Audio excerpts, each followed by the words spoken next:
Episode के start में हमें चैन को दिखाते हैं। वो अपनी स्वॉर्ड को देख रहा होता है, तभी सर्वेंट उसकी हर भी उसे दे देती है। तो चैन उन्हें लेकर वहाँ से निकलने लगता है, पर तभी यांगकुन उसके रास्ते में टांग अड़ा देता है, जिससे चैन एक लड़की के ऊपर गिर जाता है और चैन के फेस से निकला हुआ ब्लड उस लड़की पर लग जाता है।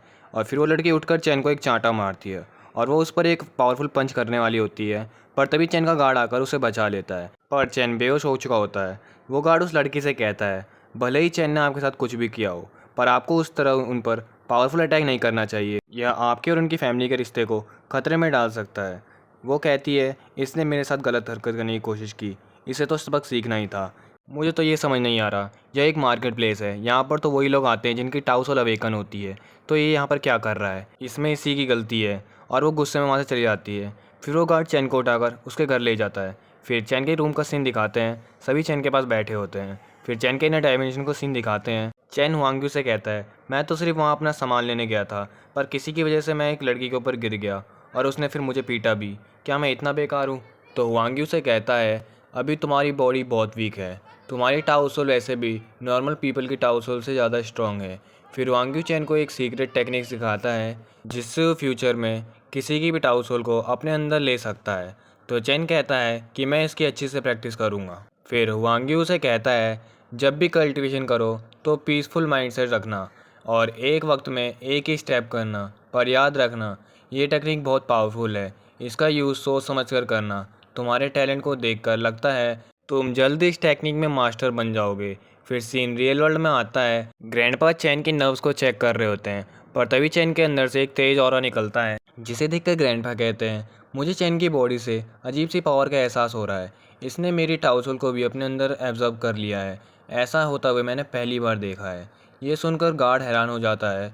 फिर ग्रैंडपा सभी को कहते हैं, चैन कुछ देर में ठीक हो जाएगा, चिंता मत करो।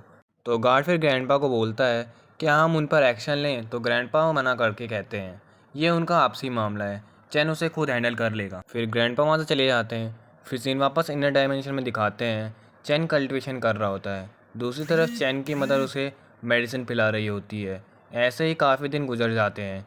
चैन की मदर रोज़ चैन को मेडिसिन देते और इनर डायमेंशन में चैन रोज़ कल्टिवेशन कर रहा होता है। फिर काफ़ी दिन गुजर जाने के बाद इनर डायमेंशन में चैन की कल्टिवेशन पूरी हो जाती है और वो रियल वर्ल्ड में भी ठीक हो जाता है और नई सर्वेंट को देखकर वहाँ पर चौंक जाता है और उससे पूछता है कि तुम कौन हो।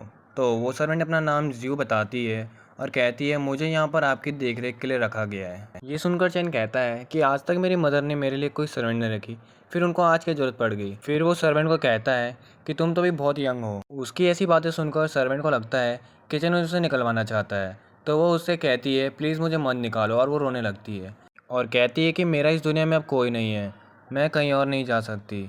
तो चैन उससे कहता है, मैं तुम्हें नहीं निकालूंगा, और वो उसे उसके बारे में और चीज़ें पूछता है। तो जीव बताती है कि मैं ऑर्फन से आई हूँ, मैं आपकी देखरेख 3 दिन से कर रही हूँ।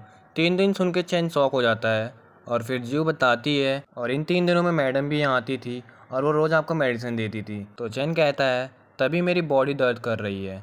तभी चैन की मदर आ जाती है और वो चैन को देखकर खुश होकर उसे गले लगा लेती है और चैन उन्हें कहता है कि मुझे भूख लग रही है। तो वो जीव के साथ वहाँ से चैन के लिए खाना लेने चली जाती है।